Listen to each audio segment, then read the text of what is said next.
우리가 지난주까지 이사야의 말씀을 살펴보았습니다. 66장이나 되는 말씀을 살펴보았기 때문에 꽤 오랫동안 이사야의 말씀을 보았던 것 같아요.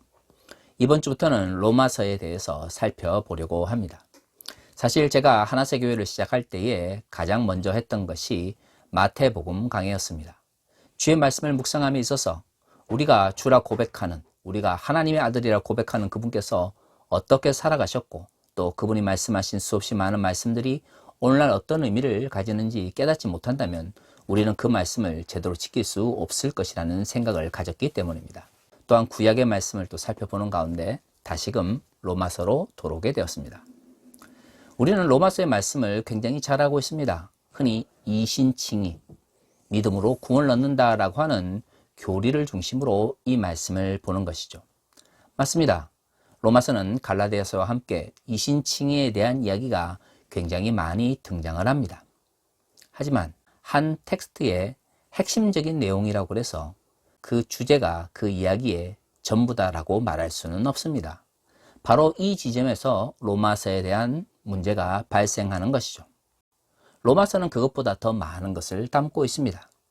우리가 그것을 잃어버린 상태에서 계속해서 교조주의적으로만 로마서를 읽기 때문에 로마서의 말씀이 왜곡되는 것이죠. 제가 지난주에 같은 말씀을 드렸습니다. 왜곡이라고 하는 것은 없는 것을 만들어내는 것만이 왜곡은 아닙니다. 날조라고 하는 것도 마찬가지고 허위라고 하는 것도 마찬가지입니다. 부분적으로는 참을 가지고 있는 것이죠. 그러나 거짓이 더 많을 때 우리는 그것은 잘못된 것이다, 허위다, 날조다, 왜곡이다 라고 이야기를 합니다. 다양한 주제를 다루고 있는 로마서를 다루면서 이신칭의만을 반복해서 강조하는 것은 로마서의 말씀을 잘 전달하거나 로마서의 주제를 잘 전달하는 것이 아닙니다. 그것은 로마서를 왜곡하는 것이죠. 그래서 항상 성경의 말씀은 그 성경 전체가 담고 있는 많은 이야기에 대해서 깊은 관심을 가져야 하는 것입니다. 자, 우리가 로마서를 떠올릴 때 흔히 생각하는 이신칭의 위에 다른 것은 무엇이 있을까요? 로마서가 기록되어 있는 시기와 또 유사한 주제를 담고 있는 갈라디아서와의 연관성입니다. 기본적으로 로마서는 바울의 서신들 중에서도 비교적 초기에 기록된 서신이라고 할 수가 있습니다. 바울이 초기에 기록한 서신들에게는 몇 가지 공통점이 나타납니다. 그 중에서 제일 유명한 것이 사도권 논쟁이죠. 기본적으로 바울의 서신이 초기에 쓰여졌다라고 이야기할 때는 2차 전도여행 이후부터 쓰여진 서신들을 비교적 초기에 기록되었다라고 이야기를 하는 것이죠. 왜냐하면 바울이 로마 감옥에서 그의 죽음을 앞두고 쓴 편지들을 비교적 후기에 쓰여졌다고 생각을 하기 때문에 우리가 바울의 서신 중에서 비교적 초기에 쓰여진 서신들 그러면 바울이 굉장히 활발하게 소아시아 지역을 돌아다니면서 복음을 전할 때의 서신들을 이야기한다라고 말할 수 있습니다. 자, 바로 여기서 우리가 생각해야 되는 것은 바울이 로마 감옥에서 죽음을 앞둔 시점이 아니라 가장 활발하게 복음을 전할 때 쓰여진 다양한 편지들 속에 나타나는 하나의 공통점이죠. 앞에서 언급한 것처럼 그 중에 하나가 사도권 논쟁입니다. 사도권 논쟁이라는 게 무엇입니까? 누가 사도의 권리를 가지고 있느냐 하는 것입니다. 사람들은 흔히 이렇게 생각을 합니다. 신약의 특히 초기 기독교 공동체의 사람들은 우리처럼 인간적인 욕망과 욕심을 가지고 있음에도 불구하고 우리와는 전혀 다른 사람이다. 이 이야기는 두 가지 측면에서 생각해 볼 필요가 있습니다. 첫 번째, 그 초기 기독교 공동체 사람들과 다르다고 하는 것은 그들과 우리가 살아온 문화가 다르다는 것입니다. 그렇습니다. 2000년 전에 소아시아 중심을 살았던 사람들과 21세기 대한민국에 살아가는 사람들은 문화적인 측면에서 동일할 수가 없습니다. 동일하다고 생각을 한다면 그것 자체가 잘못된 것이죠. 하지만 또 다른 측면도 있습니다. 바로 2000년 전의 사람도 사람이었고 21세기 대한민국을 살아가는 우리도 사람이라는 것이죠. 그것은 기본적으로 사람으로서 가지는 유사점을 가지고 있다는 것입니다. 욕망을 가진 존재이자 생각하는 존재이자 갈등하는 존재이고 기뻐하는 존재이자 고통받는 존재라는 것이죠. 제가 기독교 근본주의와 그 다음에 대한민국의 권위주의의 문제에 대해서 여러 논문과 또는 책을 통해서 비판을 했습니다마는 한국의 기독교 근본주의의 가장 큰 문제는 무엇입니까? 말로는 성경을 하나님의 말씀이다, 역사적 기독이다 라고 이야기를 합니다. 그 문제는 기독교 근본주의들이 고백하는 그 역사적 기록이라고 하는 것에서 그 역사성이라고 하는 것이 사실은 그들이 신화성이라고 비판하는 신화적인 것에서 벗어나지 못하고 있다는 것이죠. 왜 기독교 근본주의자들이 말하는 역사성이라고 하는 것이 신화적인 것에서 벗어나지 못할까요? 그들은 문화적 차이와 인간이 기본적으로 가지고 있는 공통점을 혼돈하기 때문입니다. 로마적 문화 혹은 소아시아적 문화와 21세기 대한민국의 문화나 아니면 21세기 이 현대사회의 문화가 분명히 다르지만 그 시대를 살아갔던 사람들은 기본적으로 비슷한 욕구와 또한 비슷한 갈등을 하며 살아갔던 것이죠. 그래서 문화로 인하여 발생하는 차이와 또한 동일한 인간이기 때문에 함께 경험하는 것에 대해서 함께 고민을 해야 되는데 사실 기독교 근본주의자들은 이 문제를 무시합니다. 무슨 말이냐면 2000년 전 초기 기독교 공동체가 아름다워 보이고 또한 우리가 그 공동체를 담아가기 위해서 끊임없이 신약으로 돌아가자, 성서로 돌아가자 라고 이야기를 하지만 그렇다고 해서 2000년 전에 사람들이 너무나 천사와 같고 아무런 문제나 갈등이 없는 비인간적인 존재로 생각해서는 안 된다는 것입니다. 바울의 초기 서신에서 자주 등장하는 이 사도권 논쟁이 그것을 잘 보여줍니다. 오늘 로마서 1장 1절을 보면 바울이 자신의 사도직을 물려받았음을 강하게 강조하면서 시작됩니다. 한번 볼까요? 예수 그리스도의 종 바울은 사도로 부르심을 받아 하나님의 복음을 위하여 택정함을 입었으니. 로마서를 기록할 때 바울은 로마에 가지 못한 상태였습니다. 로마로 가서 궁극적으로는 바울은 스페인으로 가려고 했죠. 왜냐하면 마태복음 28장에 예수께서 말씀하셨죠. 모든 족속으로 예수의 제자를 삼아야 되는데 당시의 문화 속에서는 이런 둥근 지구의 모습을 생각하지 못했습니다. 쟁반처럼 평평한 땅 위에 우리가 살아가고 있다고 생각을 했죠. 그렇기 때문에 땅끝이라고 하는 것이 있었습니다. 거기에는 영원히 떨어지는 폭포수가 흐르고 거기에는 인류가 살아갈 수 없는 이 땅의 끝이 있는 것이죠. 당시에 소아시아적 문화 속에서 그 땅끝은 스페인 끝이었습니다.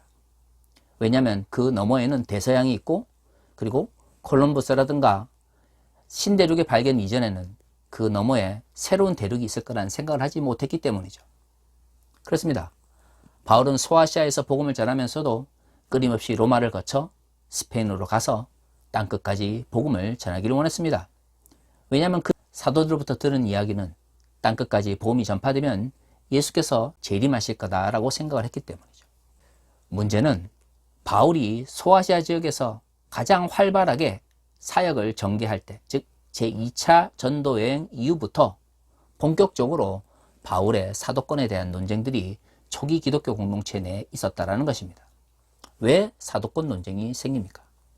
우리는 지금 사도 그러면 예수께서 부르신 12명의 제자를 떠올립니다. 하지만 사도라고 하는 말은 원래 종교적 용어가 아니었습니다.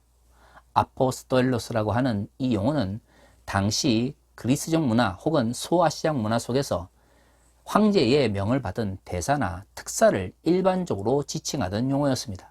코이네 그리스어에서 아포스텔로, 보내다 라는 말에 분사형, 즉 보냄을 받은 사람 혹은 보내진 사람이라는 의미를 가지고 있는데요. 당시 사도라고 하는 말은 유명한 사람이나 아니면 권위가 있는 사람을 대신해서 그 일을 처리한다라는 의미를 가지고 있었죠. 예수께서 12명을 부르셨습니다. 가룟 유다는 그 직분을 버리고 그래서 사도들의 투표에 의해서 마띠아라고 하는 사람이 그 자리를 채워지게 된 것이죠. 문제는 바로 여기서부터 출발합니다. 만약에 가룟 유다가 예수 그리스도의 뜻을 잘 파악해서 다른 11사도처럼 하나님의 말씀을 잘 전했다면 12명의 예수의 제자들만이 사도라는 직분을 물려받았을 것입니다. 하지만 가룟 유다가 빠지고 사도들의 투표에 의해서 마띠아가 선출되었기 때문에 문제는 마띠아의 사도직이라고 하는 것이 예수로부터 직접 제로 분려받은 11명과는 다른 권위를 가질 수밖에 없었던 것이죠. 실제로 지금 우리가 남아있는 이 정경이라고 하는 이 말씀들을 보면 주로 사도성 혹은 사도적인 전승에 기반하고 있느냐가 굉장히 중요한데요. 안타깝게도 기독교 초기 공동체 속에서 마띠아를 기반으로 하는 전통은 거의 남아있지가 않습니다. 그 말은 비록 사도들이 마띠아를 투표로 뽑아서 사도로 임명을 했지만 초기 기독교 공동체의 사도권 논쟁을 살펴보면 그들의 사도들에 의해서 뽑힌 사도, 즉 마띠아의 권위가 당시 기독교 공동체 내에서 11명의 예수께서 직접 부르신 제자들과 동일한 것으로 여겨지지 않았던 것이죠. 사도 바울은 어땠을까요? 더 많은 공격을 받았을 겁니다. 물론 바울 스스로는 확신을 가지고 있었습니다. 그는 다메섹으로 가는 도중에 예수 그리스도의 목소리와 그분의 현현을 보았죠. 그렇기 때문에 그는 스스로 하나님께서 자신을 불렀다라는 확신, 즉 소명의식을 가지고 있었습니다. 그리고 이후에 사도 바울이 예수의 현현을 보았다라고 이야기했을 때 사도들이 그것을 인정한 거로 보아서는 사도들 역시도 사도 바울의 그 이야기를 믿었던 것 같습니다. 문제는 사도 바울 자신도 예수의 현현을 보았다라고 또는 목소리를 들었다라고 확신하고 또 하나님께서 자신을 이방인의 사도로 불렀다라는 소명의식을 충분히 가지고 있었음에도 불구하고 또한 예수의 제자들, 즉 사도들로부터 그의 이야기가 거짓이 아니라 또한 하나님께서 그에게 맡기신 사도로서의 직분이 있다라는 생각을 가지고 있었음에도 불구하고 초기 기독교 공동체의 많은 그리스도인들이 사도 바울의 사도권에 대해서 의심을 가지고 있었다는 것입니다. 그것이 바로 인간이 가지고 있는 기본적인 인식의 한계입니다. 나는 주께서 나를 부르셨다는 확신을 가지고 있지만 타인이 그것을 인정해 주지 않을 때 위대한 사도 바울 역시도 끊임없이 고민할 수밖에 없는 것이죠. 그래서 열심히 복음을 전하던 시대에 쓰여진 바울의 서신들을 살펴보면 자신의 사도권을 방어하기 위해서 반복해서 그 부분을 강조하는 것을 알 수가 있습니다. 생각을 해보십시오. 그 누구보다도 열심히 주의 복음을 전합니다. 소아시아 지역의 이방인들에게 혹은 디아스포라 유대인들에게 하나님의 말씀을 전하면서 교회를 세워 교회 지도자로서의 역할을 감당합니다. 하지만 예루살렘을 중심으로 전통적인 의식 속에 빠져 있었던 초기 기독교 공동체 사람들은 사도 바울이 정말로 사도라고 불려서 되는지, 아니 정말로 하나님께서 또는 예수 그리스도께서 그들을 부르셨는지에 대해서 의심을 가지고 있었던 것이죠. 그래서 끊임없이 예루살렘에서 온 사람들과 소아시아 지역에 있었던 그리스도인들 사이에 갈등이 발생하는 것을 우리는 사도행전을 통해서 알 수가 있는 것입니다. 여기서 우리가 생각해야 되는 것은 무엇이 교회 지도자들의 정체성, 즉 긍정적 의미의 정체성을 형성하느냐 하는 것이죠. 우리는 프로이드나 융, 아들러와 같은 근대적인 심리학의 발전 과정 속에서 살아갑니다. 우리는 인간의 정체성이라는 것이 스스로 만들어지는 것이 아니라 타인, 즉 가족이나 또는 부모와의 관계성 속에서 형성되며 그것은 끊임없이 발전하며 변화해 간다는 것을 알 수가 있습니다. 이런 과정에서 보면 인간의 정체성이라고 하는 것은 우리가 죽음에 이르는 그날까지 끊임없이 변해가는 것이죠. 그리스도인들에게 정체성은 어떤 의미를 가질까요? 기본적으로 성인이 되어서 가지게 되는 우리가 일반적으로 이야기하는 자기 정체성과 함께 신앙을 가지게 되면서 형성되어지는 신앙의 정체성이 있을 것입니다. 그리스도인들에게 정체성은 이 두 가지에 의해서 형성되어집니다. 믿음이 깊어진다고 하는 것은 내가 성인으로서 가지는 자기 정체성보다 믿음을 가진 이후에 얻게 되는 신앙을 통하여 형성된 정체성이 자기 정체성을 보다 인격적으로 만들어가는 현상을 이야기하는 것일 것입니다. 우리는 그렇게 신앙의 정체성이 우리의 자기 정체성을 긍정적으로 만들어가는 사람들에 대해서 인격적이다, 예수 그리스도의 인격을 닮아간다, 또는 성화되어 간다라고 이야기를 합니다. 그렇습니다. 교회 지도자들은 그런 성화의 과정, 신앙의 정체성을 통하여 자기 정체성을 끊임없이 돌아보고 성찰하며 또한 더 긍정적인 모습으로 만들어가야 됩니다. 하지만 교회 지도자들도 사람이기 때문에 때로는 자신이 원래 가지고 있던 자기 정체성이 신앙의 정체성을 무너뜨리게 되는 경우도 있는 것이죠. 바로 이 경우에 교회 지도자들의 왜곡된 정체성이 형성이 됩니다. 하지만 이러한 위기는 누구에게나 있습니다. 바울을 보십시오. 오늘 성경 말씀 속에서 자신이 예수 그리스도의 사도로 부름받았음을 이야기합니다. 그 예수 그리스도는 누구이십니까? 구약에 기록되어 있었던 메시아이며 성령을 통하여 지금도 우리와 함께 하시는 구세주입니다. 자신의 정체성, 사도로서의 정체성을 예수 그리스도의 주되심과 그분에 대한 올바른 인식을 통해서 정립하는 것을 알 수가 있는 것이죠. 바로 이때 사도 바울은 그 누구보다도 자신의 사도권에 엄청난 위협에 처해 있었을 때입니다.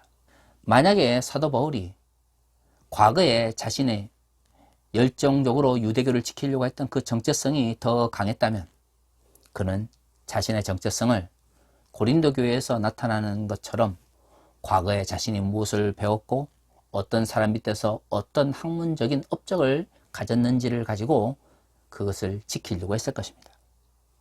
만약에 그랬다면 우리가 생각하는 그 위대한 사도 바울은 존재하지 않았을 것입니다. 열심히 복음을 전했지만 그 누구보다도 더 많은 사람들에게, 특히 소아시아적인 그 많은 사람들에게 복음을 전했지만 자신의 사도권에 대한 왜곡된 인식 때문에 권위주의에 빠져서 결국에는 성경 속에 기록되지 못했을 수도 있죠. 하지만 로마서에서 우리가 알 수 있는 것처럼 사도 바울은 자신을 공격하는 사람들에게 자신의 사도권을 방어하면서 자신이 믿고 있는 예수 그리스도에 대한 신앙 고백을 분명하게 합니다. 그렇습니다. 교회 지도자들의 올바른 자기 정체성은 예수 그리스도를 주라 고백하며 우리가 하나님의 아들이라고 고백하는 그분에 대한 올바른 인식과 그분을 향한 강한 믿음을 통해서 우리의 과거의 자기 정체성을 변화시켜 나가야 하는 것입니다. 그것은 21세기에 살아가는 한국 교회의 모든 지도자들에게 마찬가지입니다. 저는 이것은 교회 지도자일 뿐만 아니라 적어도 특정한 분야의 종교 지도자들이 가지고 있는 공통적인 정체성이라고 생각을 합니다. 인간은 누구나 자기 정체성을 버릴 수 없습니다. 그 정체성을 버리라고 하는 것은 곧 자기 자신이 사라지는 것이죠. 그래서 예수께서도 우리에게 말씀하시기를 이웃을 사랑하는 것이 중요하지만 그 이웃에 대한 사랑은 자신을 사랑하는 것을 기반으로 이루어져야 된다라고 말씀하셨습니다. 그렇습니다. 자기 정체성은 사라지는 것이 아니라 신앙의 정체성을 통하여 변하고 발전하며 성장해 가는 것입니다. 그 반대의 경우 우리는 종교 지도자들이 왜곡된 자기 정체성을 가지고 있다고 합니다. 즉 과거의 자기 정체성이 신앙의 정체성을 무너뜨리고 신앙의 정체성이 성숙하지 못한 상태에서 끊임없이 퇴보하거나 후퇴하게 될 때 죄악된 모습이 나타나게 되는 것이죠.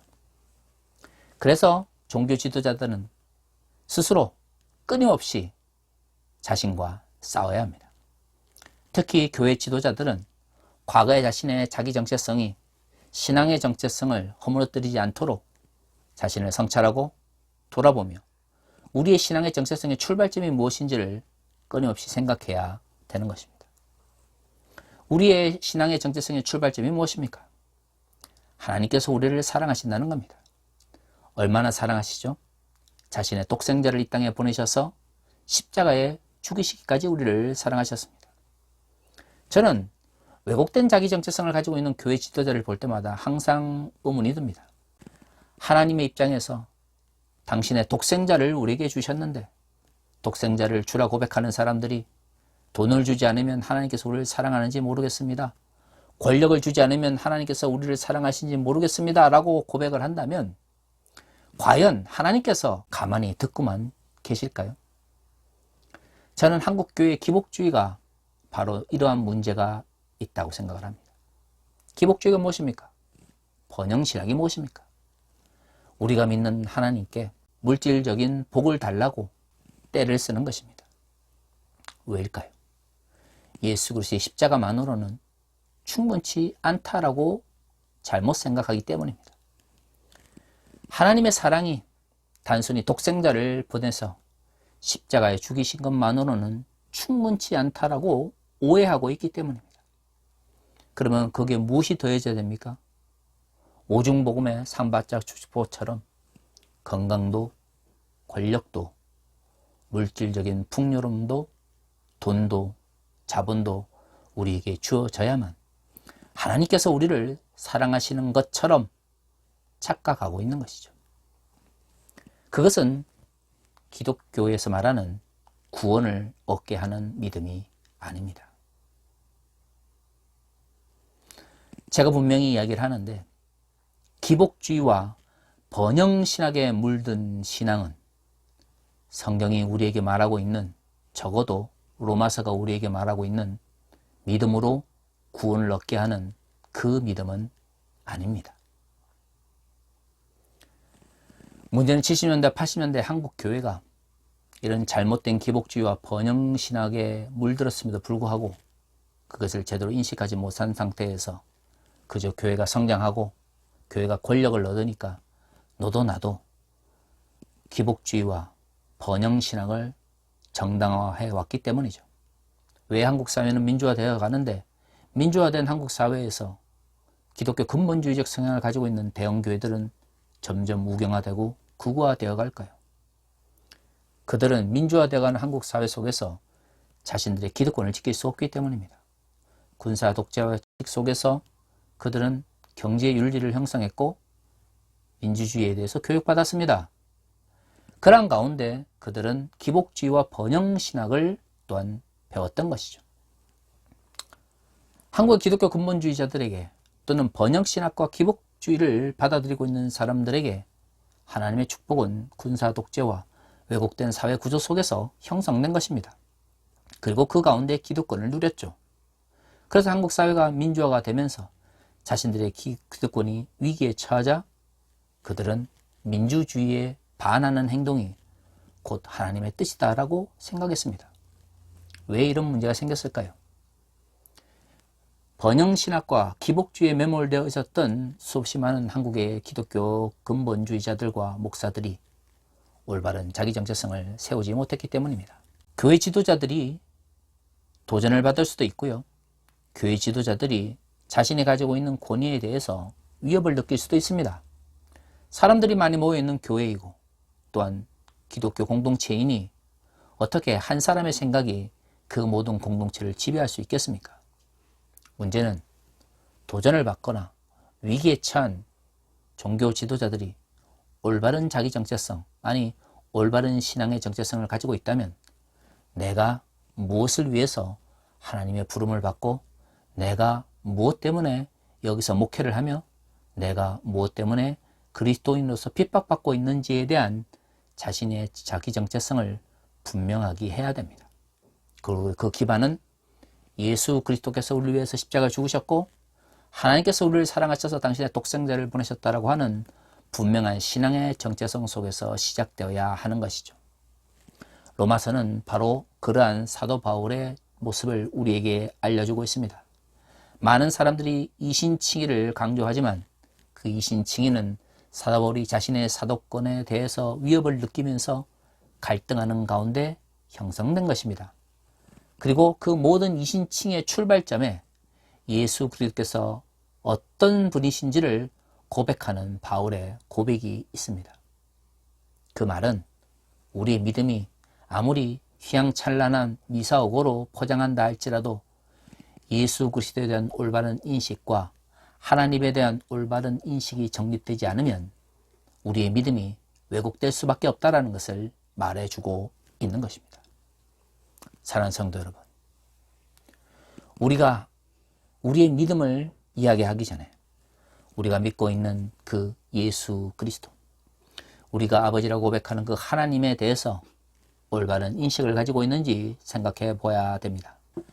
하나님의 사랑이 그리스도의 십자가로서 우리의 신앙의 정체성이, 우리의 자기 정체성을 성숙으로 이끌지 못한다면 그 어떤 것도 우리를 성숙하게 만들 수 없습니다.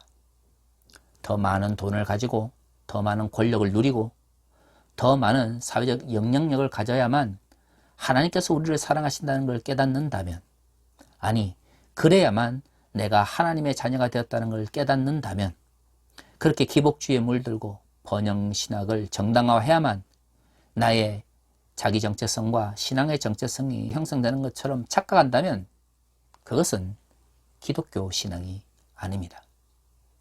종교 지도자들, 교회 지도자들의 왜곡된 자기 정체성을 가지고 목회를 하고 하나님의 말씀을 전한다면 그가 얼마나 화려한 말로 하나님의 이름을 이야기하고 얼마나 화려한 말로 종교적인 메시지를 전달한다 할지라도 그것은 십자가에 죽으신 예수 그리스도와 그를 보내신 하나님과는 아무런 관계가 없는 것이죠.